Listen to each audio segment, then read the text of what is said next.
The morning fog slowly dissipated over the streets of Midtown as Robert Miller, as usual at 6 in the morning, turned on the coffee maker in the kitchen of his 2-story house on Maple Street. At 69, he still adhered to a strict daily routine developed over decades of work. His gray hair was neatly combed back, his shirt sleeves rolled up. Robert looked like a man accustomed to physical labor and proud of it. "Coffee's ready, Vicky," he called softly, pouring himself the first cup of the day. The aroma filled the small kitchen, furnished with furniture from the 1980s. Magnets from different states hung on the refrigerator, reminders of rare family trips. Victoria came down the stairs, fastening her earrings. At 34, she still looked attractive, although years of living in a small town had left their mark. Her dark hair was pulled back into a simple hairstyle. She wore minimal makeup, and her modest blouse and pants were the standard attire for a librarian in a provincial town. "Thanks, honey." She kissed her husband on the cheek and picked up her mug, the one with "World's Best Wife" written on it that Robert had given her last Valentine's Day. They ate breakfast in their usual silence. Robert was browsing through the local newspaper, the Midtown Daily, occasionally commenting on news about the city council or road problems. Victoria checked her phone messages, planning her workday. "New parts for the Chevy should be arriving at the auto shop today," Robert said, folding the newspaper. "Stefan promised to fix that engine by the weekend." "Stefan's a good mechanic," Victoria remarked, without looking up from her phone. "You did the right thing hiring him." "Yes, he's a smart guy, young, energetic, reminds me of myself at his age." At 8 in the morning, Robert was the first to arrive at his auto repair shop, Miller's Auto Repair, on the outskirts of town. The 2-story red brick building, built back in the 60s, was his pride and joy. A faded sign hung above the entrance, which he had been meaning to replace for several years. Robert opened the large garage doors and turned on the lights. The smell of motor oil and metal immediately filled the room. 3 lifts, shelves with spare parts, stands with tools. All this was the result of 30 years of work. He had built this business from scratch when he moved to Midtown after serving in the Army. Half an hour later, his employees arrived. The first to show up, as usual, was Stefan Cole, a 29-year-old mechanic with short dark hair and an athletic build. He was wearing a blue work uniform with Stefan embroidered on the pocket. "Good morning, Mr. Miller," he greeted his boss, taking tools out of the trunk of his old Honda. "Morning, Stefan. The parts for the Impala are already in the warehouse. I think we'll finish it today." "No problem." "When did the owner say he'd pick it up?" "By Friday. We have time to get everything done." Stefan nodded and headed for the car he had been working on for the past 2 days. Robert watched the young mechanic with approval. In his 3 years on the job, Stefan had proven himself to be a reliable and skilled employee. He was never late, never complained about difficult jobs, and treated other people's cars as if they were his own. At the same time, Victoria was opening the city library on Central Square. The 19th century building with tall windows and massive wooden doors was one of the oldest in the city. Inside, there was a special atmosphere, the smell of old books, subdued lighting, and silence broken only by the rustling of pages being turned. "Good morning, Mrs. Miller." Dorothy Clark, the 60-year-old assistant librarian who had been working there since before Victoria became head librarian 5 years ago, greeted her. "Morning, Dorothy. How are the new arrivals?" "A box of children's books arrived yesterday. They need to be cataloged and shelved." Victoria nodded and walked over to her desk at the information desk. The workday at the library always started quietly. The first visitors arrived around 10, usually retirees who came to read newspapers and magazines, or students from the local college who were preparing for exams. By noon, Robert's auto repair shop was busy. Besides Stefan, there were 2 other mechanics working there: Jim Carter, an experienced man of retirement age, and Mike Rodriguez, a recent technical college graduate. Robert spent most of his time in a small office, handling paperwork and talking to customers. "Mr. Miller?" Stefan said, peeking into the office and wiping his hands on a rag. "I figured out the Impala. The problem was the fuel pump, just like we thought. I replaced it, and now it runs like clockwork." "Great.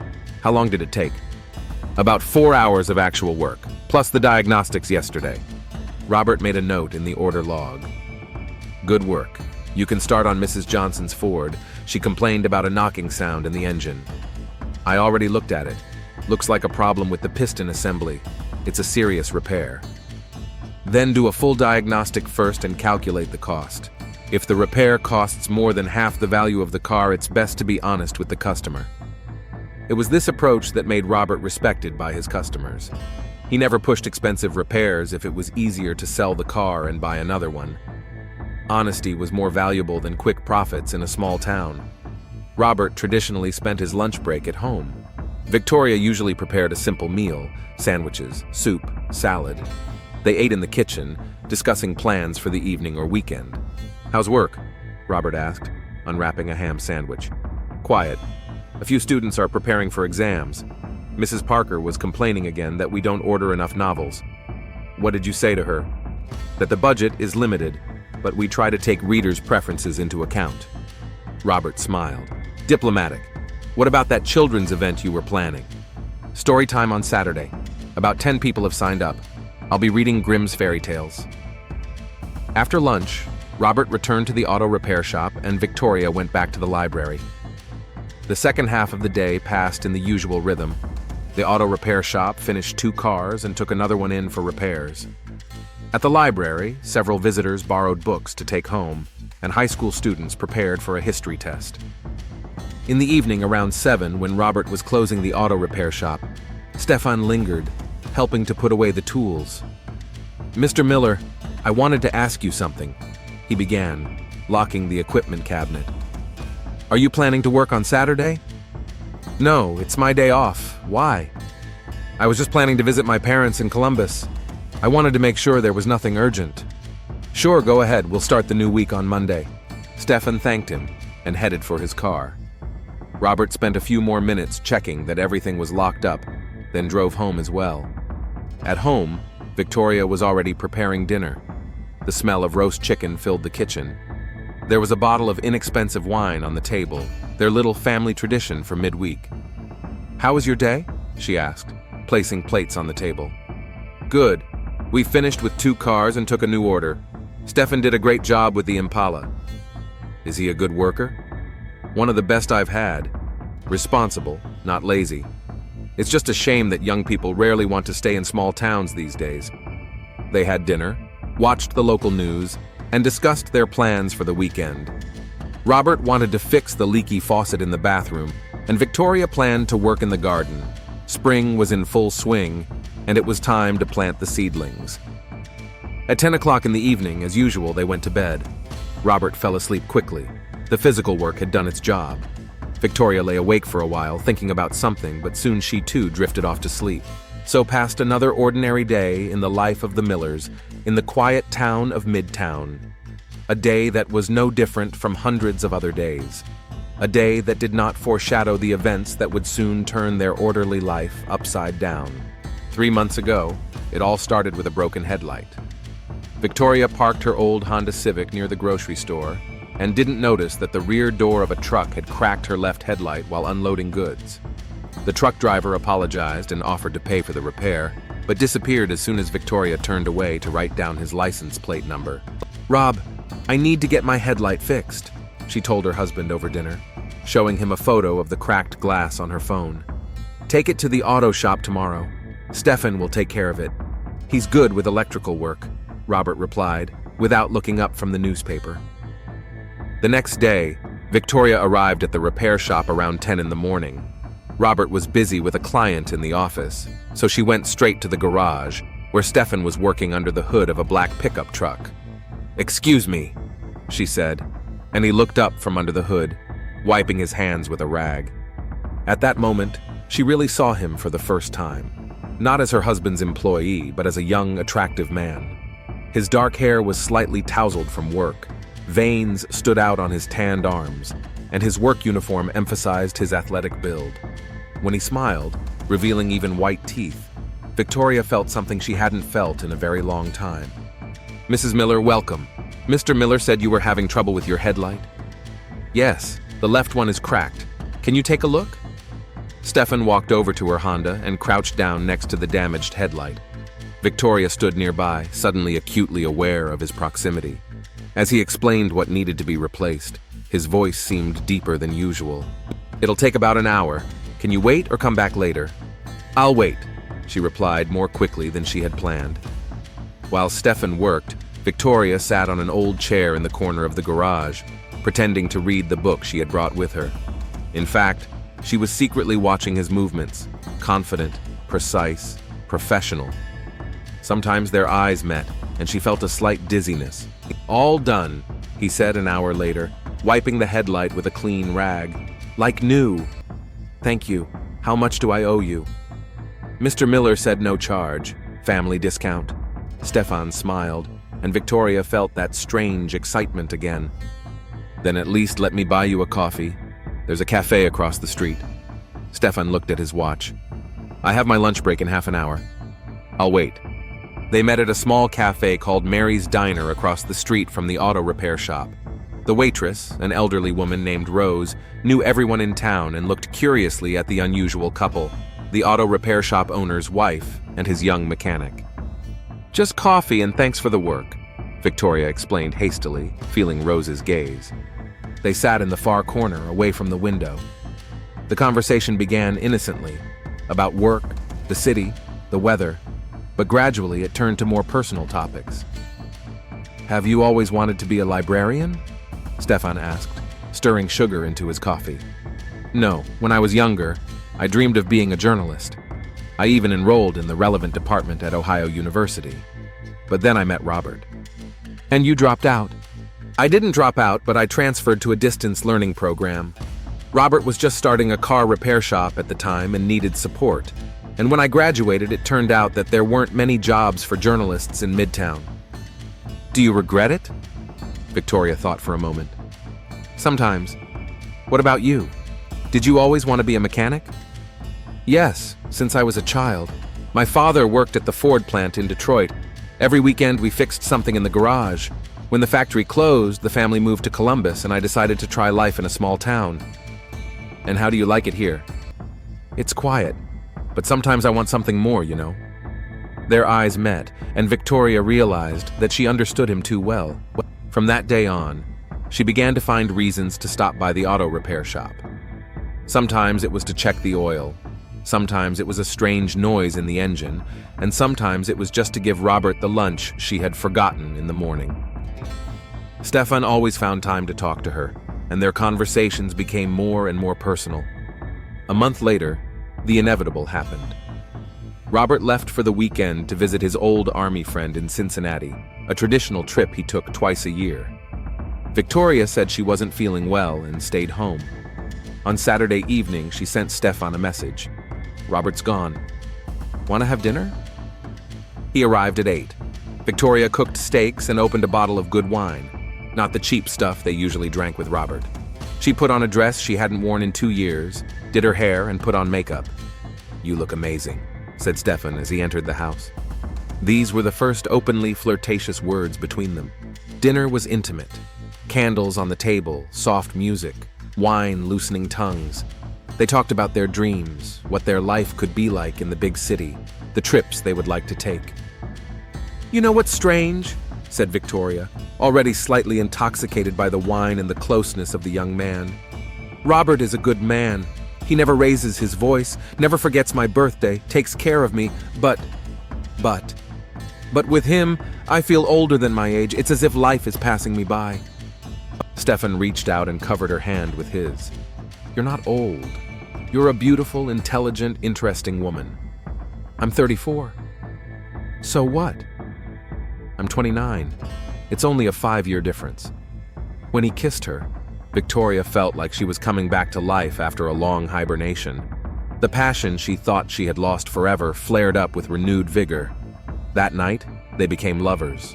2 months of secret meetings passed. Robert suspected nothing. He trusted his wife and was not prone to jealousy. Stefan behaved professionally at work, but sometimes their eyes met and a spark of understanding flashed between them. They met cautiously. Sometimes Victoria would leave for the neighboring town, supposedly for library work, but in reality she would meet Stefan at a motel by the highway. Sometimes he would come to her house during his lunch break when Robert was busy at the auto repair shop. Once they went to Columbus for the weekend, Victoria told her husband she was going to a librarian's seminar. "What are we doing?" she asked once, lying in his arms in a room at the roadside rest motel 20 miles from Middletown. "Living," Stefan replied, kissing her shoulder. "We can't go on like this forever." "Why not?" "Because sooner or later, Robert will find out." "And then what?" Stefan propped himself up on his elbow and looked at her seriously. "Do you want him to find out?"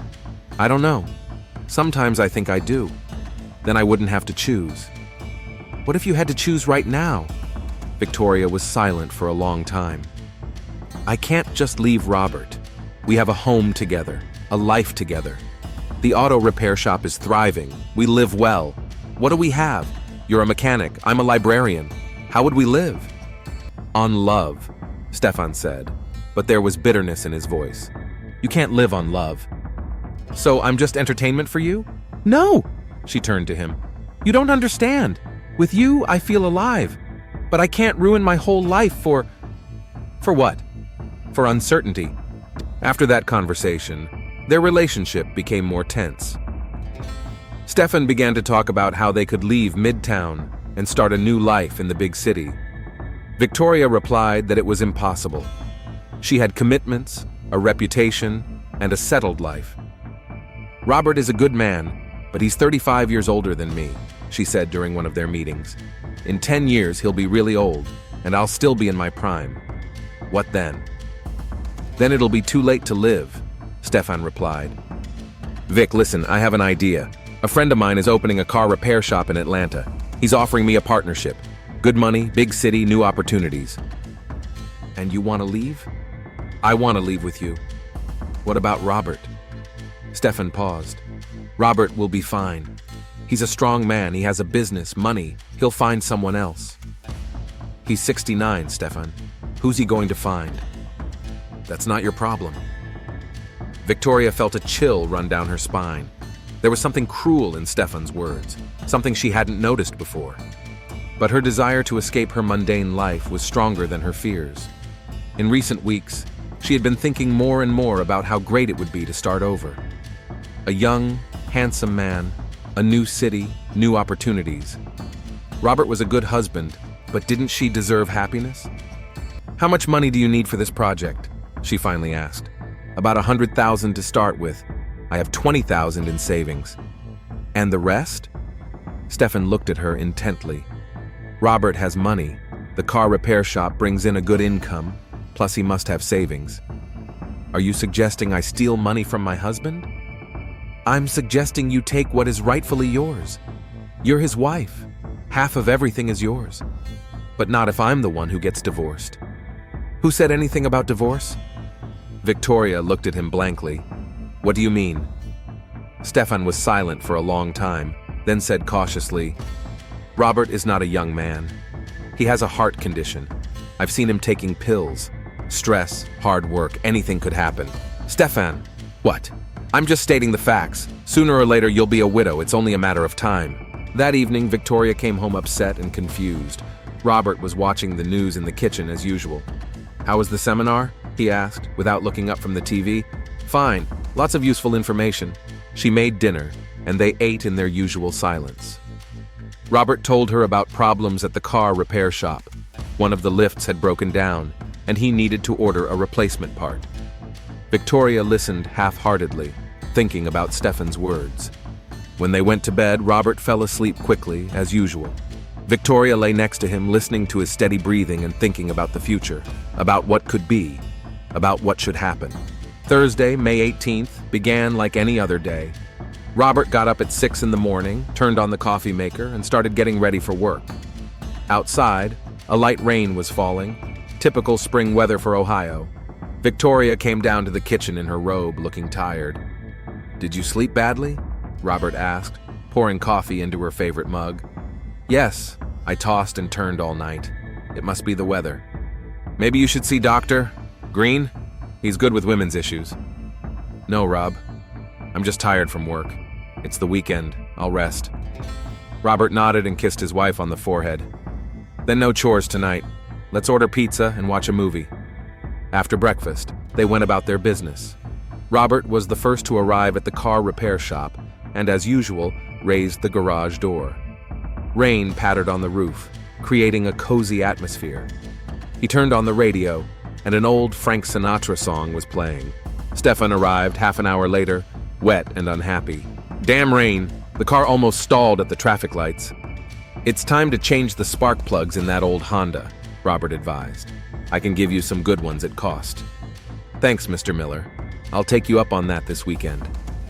Stefan changed into his work clothes and started working on the Buick that had been on the lift since Monday. Robert noticed that the young mechanic seemed distracted. He dropped his tools several times and muttered under his breath. "Everything okay, kid?" he asked during the lunch break.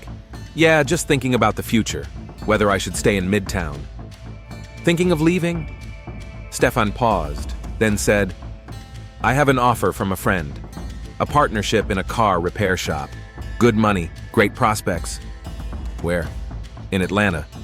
Robert nodded. "Atlanta is a big city, lots of opportunities, but the competition is fierce." "Yeah, I know, but here I'll always be just a hired hand. There, I have a chance to be my own boss." "I understand. How much money do you need to get into the business?" "About 100,000. Robert whistled. "That's a lot of money. Do you have that kind of money?" "Not yet, but I'm thinking about options." After work, Robert, as promised, stopped by the pizzeria and ordered a large pepperoni pizza, Victoria's favorite. At home, they settled down on the sofa in front of the TV. An old movie with Cary Grant was on. "Remember when we saw this movie on our first date?" Robert said, hugging his wife. "That was so long ago," Victoria replied quietly, without taking her eyes off the screen. 15 years, you were working at the library in the next town, and I had just opened my auto repair shop. You were so ambitious. You said you were going to build an empire of auto repair shops all over the state." Robert laughed. "Youth. Now I realize that one good auto repair shop is enough for a happy life." Victoria turned to him.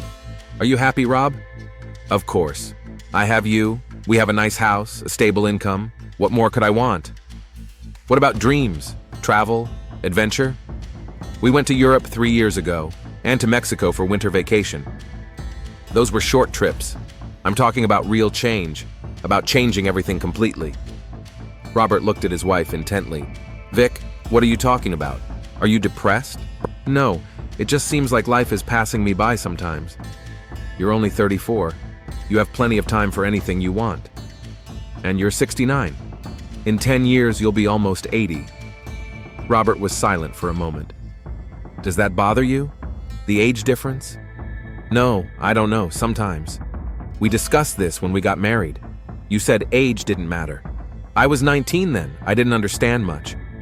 Robert turned off the TV and turned to his wife. "Vic, what's going on?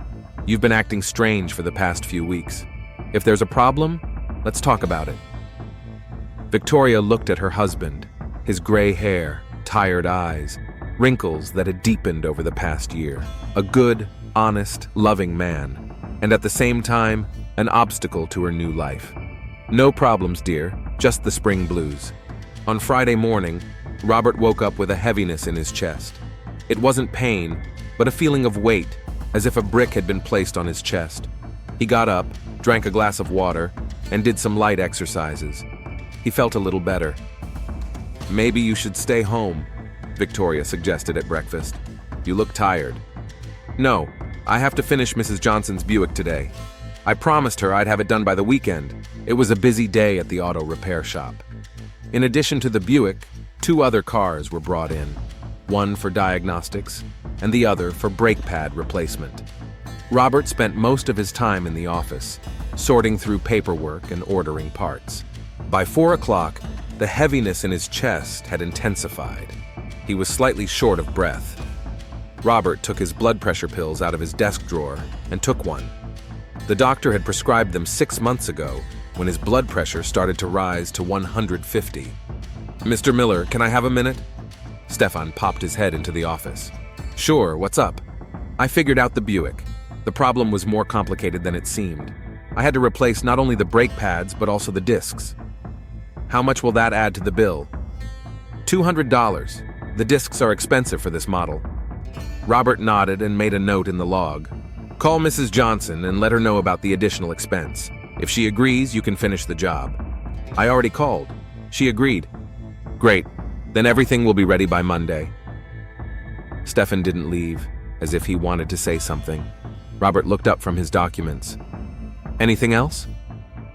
Mr. Miller, I wanted to say you've done a lot for me. You gave me a job when I came to town with no connections. You taught me a lot. I appreciate it.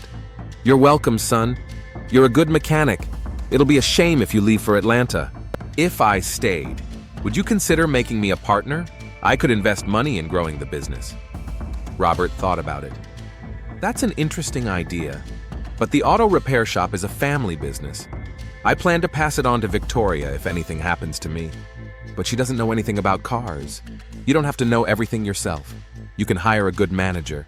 Stefan nodded, but disappointment flashed in his eyes. I understand. Then Atlanta is probably my only option. Robert came home later than usual that evening.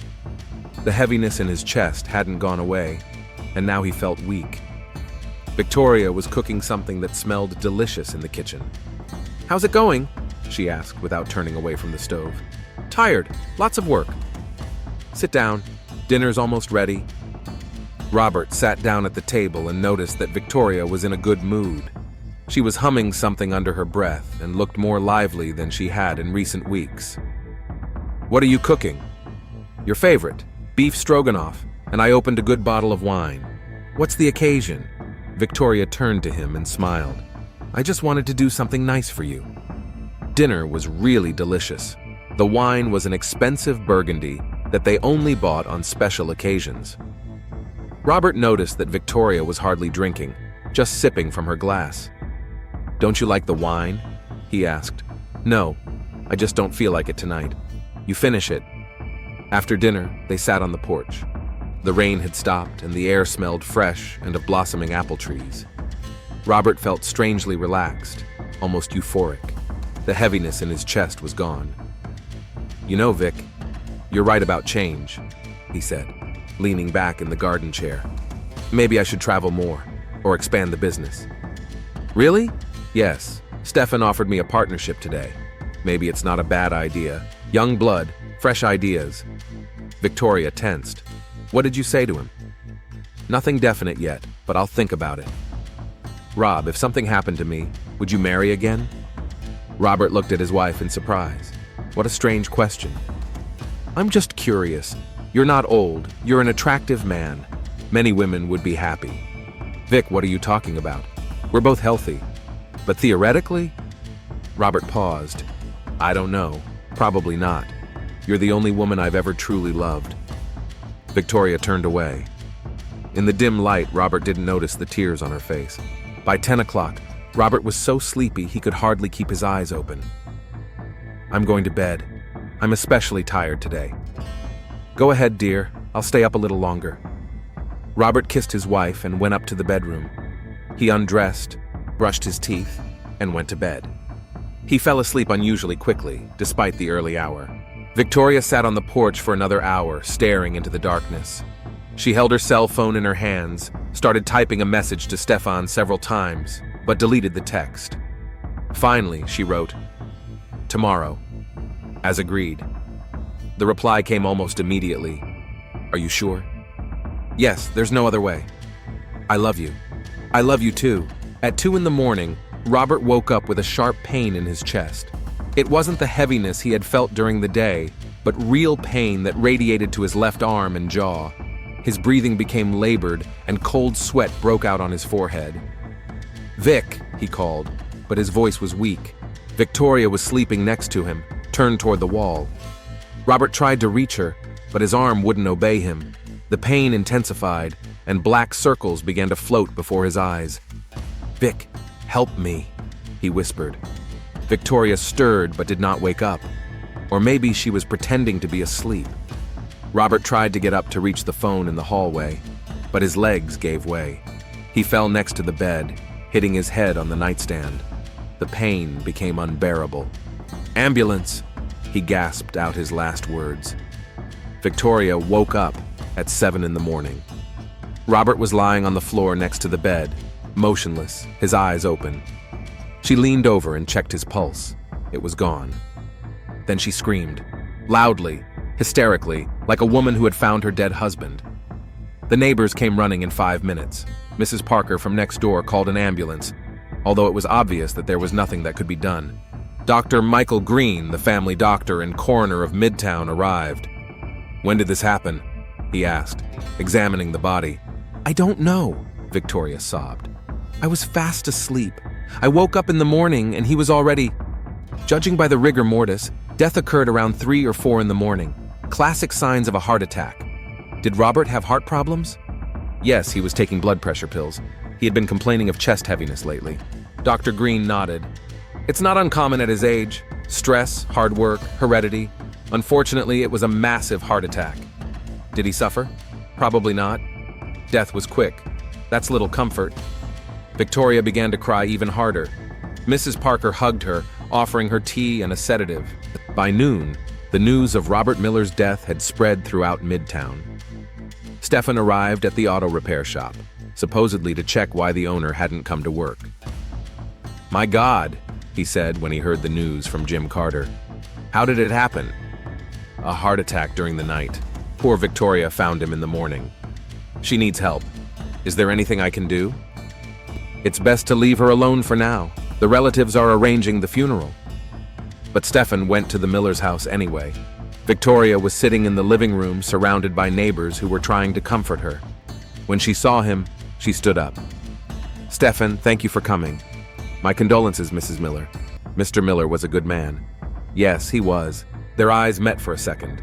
Understanding flashed in Stefan's eyes. In Victoria's eyes, there was relief and fear at the same time. Robert Miller was dead. The first step toward a new life had been taken. A week had passed since Robert Miller's death. The funeral was scheduled for Friday. Time was needed for distant relatives to arrive and for organizational matters to be settled. The body was still in the morgue, awaiting the ceremony. Victoria spent those days at home, receiving condolences and taking care of formalities. Robert's lawyer, David Thompson, arrived on Wednesday to discuss the will. "Robert left everything to you," he said, sitting in the living room with a cup of coffee. "The house, the car service, all the bank accounts. The total amount is about $400,000, including real estate." Victoria feigned surprise. "That much? I didn't know we had that much money." Robert was a thrifty man. The auto repair shop provided a steady income, plus he made smart investments. The only condition is that if you decide to sell the business within the first year, part of the money must go to charity. That was his wish. "I see. What about the car repair shop employees?" "They can continue working if you don't decide to close the business. The will includes small cash gifts for long-term employees, $5,000 each." After the lawyer left, Victoria took out her phone and texted Stefan. "We need to meet. Urgent." They met in the evening at the same motel, Roadside Rest, where they had met before. Victoria arrived first and took a table in the far corner of the motel restaurant. Stefan appeared half an hour later, looked around and sat down opposite her. "How are you?" he asked quietly. "Terrible. All these lies, this pretense, I'm going crazy." "Hang in there, Vic. The hardest part is over." "Over? What if someone suspects something?" "No one will suspect anything. Dr. Green ruled it a natural death. Robert really did have heart problems." Victoria took a small vial out of her purse. "I threw it in the lake, but I'm still afraid." Stefan took her hand. "Forget about it. Think about the future, our future." "The lawyer said I'll inherit everything, $400,000. Stefan's eyes lit up. "Really? That much?" "Yes. The house, the car service, the bills. But there's a condition. If I sell the business within the first year, part of the money goes to charity." "How much?" He didn't specify. "Probably 20%. That still leaves enough for Atlanta. My friend confirmed that the project is real and we can become partners in a month." "Stefan, not so fast. I need time. People will be watching my every move." "How much time?" "I don't know. A month, 2, until the rumors die down." Stefan was silent. "What if we don't wait?" "What do you mean?" "Let's show everyone that life goes on, that you're not going to mourn forever." "That would look suspicious. Or natural. A young, beautiful woman has a right to happiness. Victoria shook her head. Stefan, understand. If we start dating openly now, people will start asking questions. And if anyone finds out that we had an affair while Robert was still alive, no one will find out. We were careful. What about Rose from the cafe? She saw us sitting there several times. Rose saw the owner's wife talking to his mechanic. Nothing suspicious. Thursday passed in a flurry of preparations for the funeral. Victoria chose a black dress, ordered flowers, and finalized the details with the funeral home. In the evening, she was sitting at home alone when Stefan knocked on the door. "What are you doing here?" she asked, startled. "What if someone sees you?" "I brought condolences from all the car service employees," he said loudly, in case anyone was listening. Then he added more quietly, "And a gift." He handed her the car keys. "What is it?" "Come outside and see." A bright red Lamborghini Huracan was parked in the driveway. Even in the evening twilight, the car looked dazzling. "Stefan, are you out of your mind?" Victoria whispered. "Where did you get the money?" "I rented it for the weekend. I thought we needed something to cheer us up." "Return it immediately. What will the neighbors think?" "They'll think a widow is giving her husband a proper send-off. On Friday after the funeral, we'll go to the lake and have some fun." "What's wrong with that?" "What's wrong is that it looks inappropriate." "Vic, listen. My friend from Atlanta called. The project has to start immediately or they'll find other partners. We have 2 weeks at most." Victoria felt the ground slip away from under her feet. 2 weeks? But I'm not ready. Then get ready quickly. The money is almost in our hands. All we have to do is take it and leave. What about the people? What will they say? What difference does it make what people from a town we'll never see again say? Friday, the day of the funeral, was sunny. The whole of Midtown gathered at St. Michael's Church. Robert was well known and respected. Victoria sat in the front row, dressed in black and wearing a veil, looking like a heartbroken widow. Pastor Mackenzie gave a heartfelt eulogy about Robert Miller's life and achievements. His friends, clients, and neighbors spoke. Stefan also stepped up to the pulpit. "Mr. Miller was not just a boss," he said. "He was a teacher and a mentor. He taught me not only how to fix cars, but also how to work hard and respect people.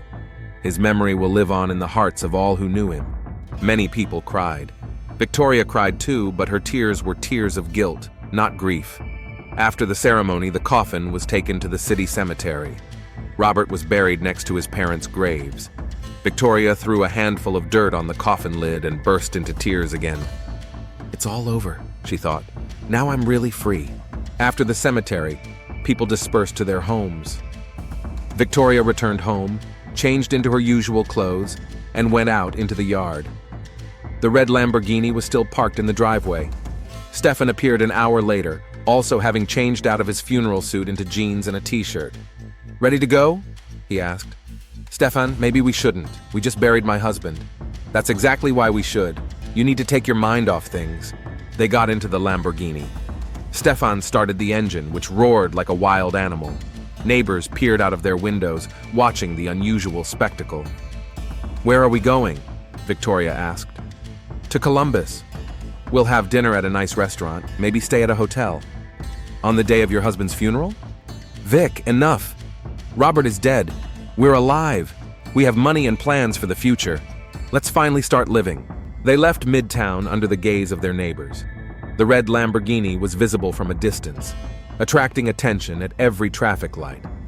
In the city center, near Mary's Diner, Rose Parkins saw them. The elderly waitress was taking out the trash when the sports car sped by. She recognized Victoria in the passenger seat and the young mechanic behind the wheel. "My God," Rose muttered, "on the day of her husband's funeral." At the grocery store, they were spotted by the postman, Frank Mills. At the pharmacy, it was pharmacist Susan Clark. At the gas station on the way out of town, it was station owner Bob Johnson. By evening, the news had spread throughout Midtown. Robert Miller's widow was driving around town in an expensive sports car with a young mechanic on the day of her husband's funeral. "It's indecent," Mrs. Parker told her neighbor. "On the day of the funeral." "Where did they get such an expensive car?" wondered Mrs. Johnson. "Stefan is just a mechanic." "Maybe it's not his car," suggested Mrs. Clark from the pharmacy. "Then whose is it? And what are they doing together?" Rumors spread like wildfire. By Saturday, the whole town was talking about one thing: the strange behavior of Victoria Miller, the widow. Worst of all, the rumors reached Dr. Michael Green. On Saturday morning, he was drinking coffee at Mary's diner when Rose sat down at his table. "Doctor, can I talk to you?" she said confidentially. "Of course, Rose. What's the matter?" "It's about Victoria Miller. You pronounced her husband dead, didn't you?" "Yes. Why?" "Yesterday, right after the funeral, I saw her with that young mechanic, Stefan. They were driving away in a red sports car, laughing, looking very close." Dr. Green frowned. "What are you trying to say?" "I don't know, doctor, but it looks strange. A woman who just buried her husband, acting like, well, like a young girl on a date. People grieve in different ways, Rose." "Maybe. But I remember seeing them sitting here together several times when Mr. Miller was still alive. I didn't think anything of it then, but now..." "Now what? What if there was something between them before Robert died?" Dr. Green finished his coffee and stood up. "Rose, don't spread rumors. Robert died of a heart attack. I examined the body myself." "Of course, doctor, it just seemed strange." But the seed of doubt had been sown. That evening, Dr. Green sat in his office thinking about Rose's words. Victoria's behavior did seem unusual for a recent widow. And where did a simple mechanic get the money for a Lamborghini? He took Robert Miller's medical file from the filing cabinet. The man did indeed suffer from high blood pressure and was taking appropriate medication. But a heart attack at his age could have been triggered by more than just natural causes. Dr. Green picked up the phone and dialed the police station. "Detective Thompson, this is Michael Green. I need to talk to you about Robert Miller's death." Meanwhile, Victoria and Stefan were spending the evening at an expensive hotel in Columbus. They ordered champagne and oysters to celebrate the beginning of a new life. "To us," Stefan said, raising his glass. "To the future," Victoria replied. They clinked glasses, unaware that their future was already in jeopardy. In Midtown, Detective Sarah Thompson listened intently to Dr. Green's account of the widow's strange behavior and took notes in her notebook. "Do you think Robert Miller's death may have been unnatural?" she asked. "I'm not saying that for sure, but some circumstances make me wonder." "Such as?" "The wife's behavior, her relationship with a young man, the expensive car of unknown origin, and the fact that she recovered from her grief very quickly." Detective Thompson nodded. "I'll look into it. Thanks for bringing it to my attention." On Sunday morning, Victoria and Stefan returned to Midtown. The red Lamborghini again attracted the attention of passers-by. They stopped near Victoria's house, and Stefan gallantly walked her to the door. "See you tomorrow," he said, kissing her on the cheek in full view of the neighbors. "Stefan, be careful." "Stop hiding, Vic. It's time to show everyone that we're together." But it was too late for caution. The detective investigation had begun. Monday began for Detective Sarah Thompson with a review of the Robert Miller case.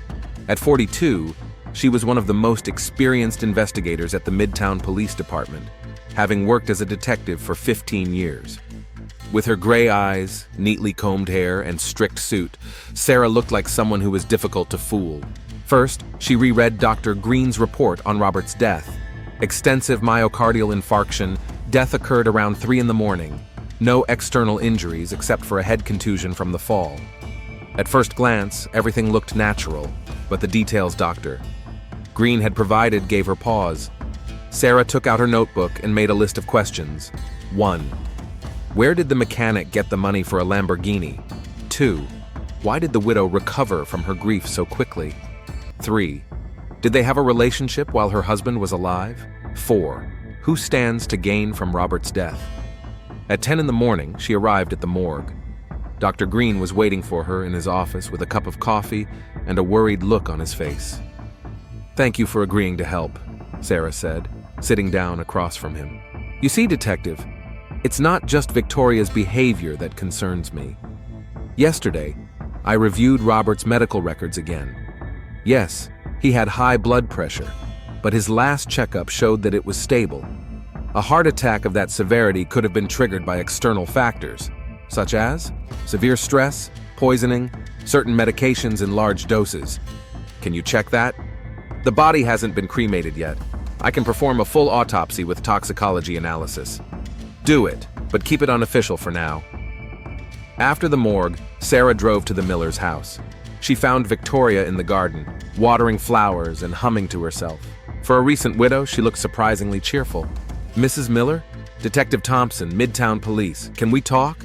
Victoria started, nearly dropping the watering can. "Of course. Has something happened?" "Just routine.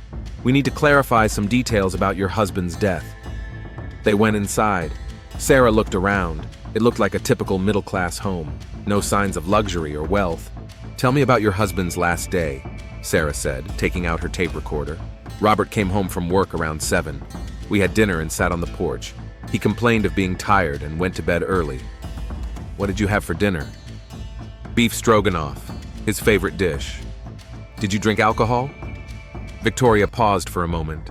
"Yes, burgundy wine. I opened a good bottle." "What was the occasion?" "I just wanted to do something nice for my husband." Sarah made a note. "Did you drink wine?" "A little. I don't really like alcohol." "I see. Tell me about the night. When did you go to bed?" "Around 11. Robert was already asleep." "And you didn't wake up until morning?"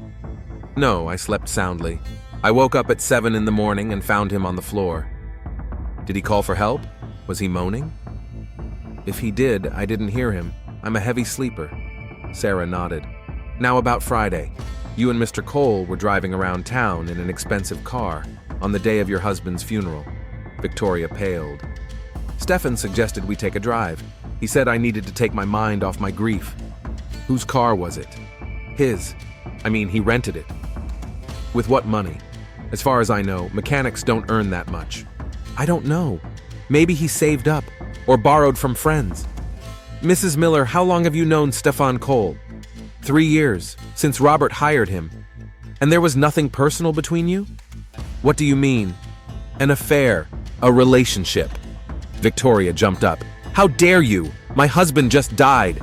"That's why I'm asking. Your behavior on the day of the funeral seemed strange to many people." "People always gossip, especially in small towns." Sarah closed her notebook. "Thank you for talking to me, Mrs. Miller. I may need to speak with you again."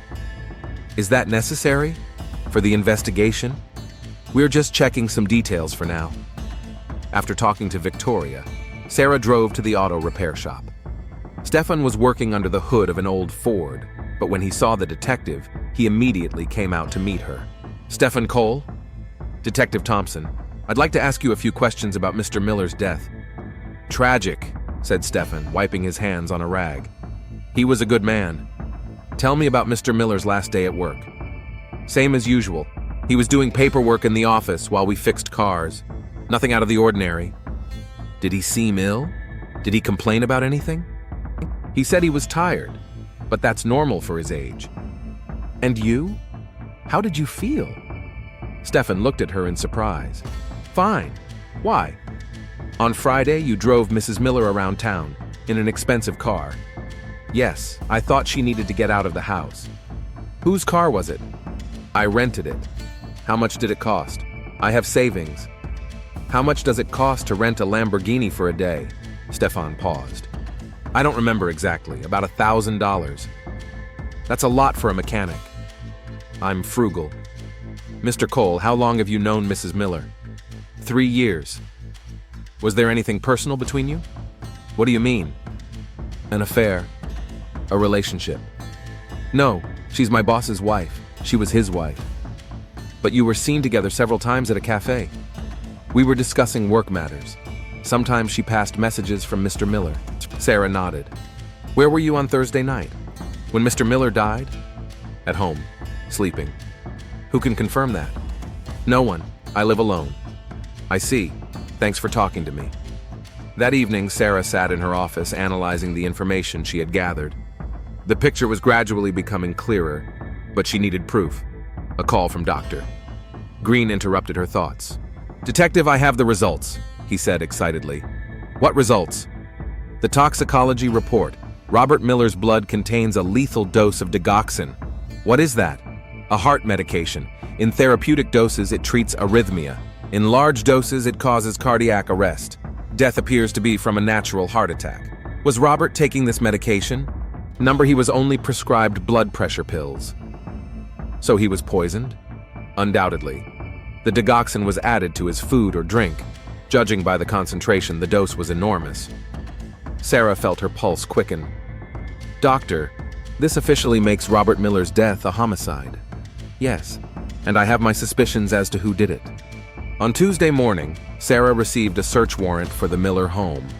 Accompanied by 2 officers, she arrived at Victoria's house. "What's going on?" the woman asked when she saw the police. "We have a search warrant, Mrs. Miller. It's in connection with the investigation into your husband's murder." "Murder?" But the doctor said it was a heart attack. The toxicology report showed traces of poison in Mr. Miller's blood. Victoria turned pale and sank into a chair. "That's impossible." The search lasted 3 hours. An empty digoxin vial was found in the kitchen trash can. In the bedroom, they found Robert's life insurance policy for $200,000, which Victoria had not mentioned. On her phone, they found correspondence with Stefan, including messages about plans to leave for Atlanta. "Mrs. Miller, you are under arrest on suspicion of the murder of Robert Miller," Sarah said, handcuffing Victoria. "I didn't kill him. It wasn't me. You have the right to remain silent." At the same time, another group of officers arrested Stefan at a car repair shop. In his apartment, they found a medical reference book with a bookmark on the page about digoxin and a receipt for renting a Lamborghini, a car he had indeed rented with his credit card. At the police station, Victoria and Stefan were questioned separately. Sarah started with Victoria. "Your husband died of digoxin poisoning. The drug was added to the wine you served at dinner." "It wasn't me! I swear it wasn't me!" "Then who was it, Stefan?"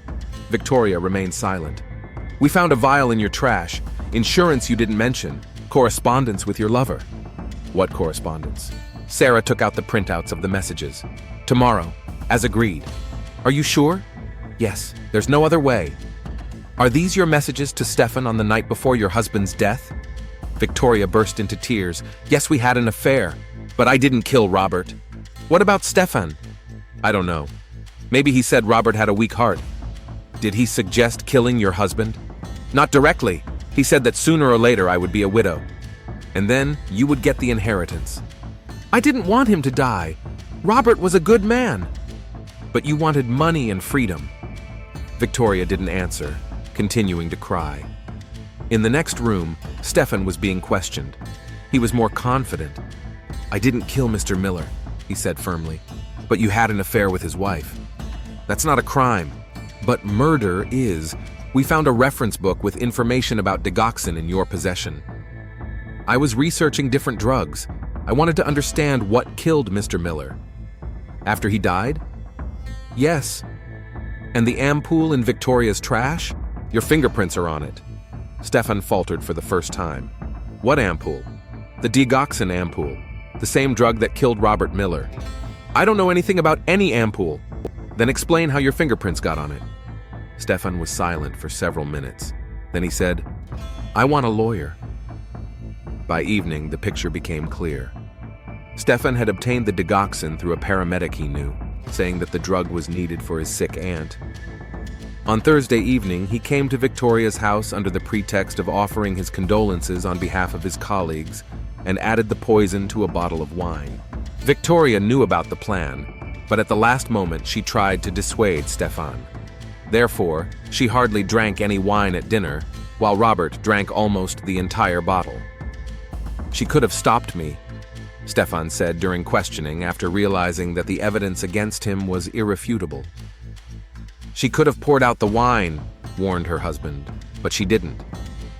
"Why did you decide to kill him?"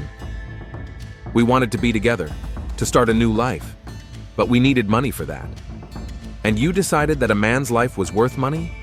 "He was old, sick, he would have died soon anyway. But it wasn't your place to decide that." The next day, the local newspaper, the Midtown Daily, ran the headline, "Secret Romance Leads to Murder of Local Businessman." The whole town was shocked. Victoria Miller and Stefan Cole were charged with first-degree murder. The trial was set for the fall. The lawyers tried to prove that it was a crime of passion, committed in the heat of the moment, but the evidence of planning was too obvious. Robert Miller's auto repair shop closed. The house was sold at auction. The money went to pay the lawyers and compensate the relatives of the murdered man. Detective Sarah Thompson received praise from her superiors for solving the difficult case. Dr. Michael Green was awarded for his professionalism and attentiveness, and the red Lamborghini, which was supposed to be a symbol of a new life, became material evidence in a murder case. Like the dreams of happiness in Atlanta, they remained only dreams of two people who crossed the line of human life for money and passion.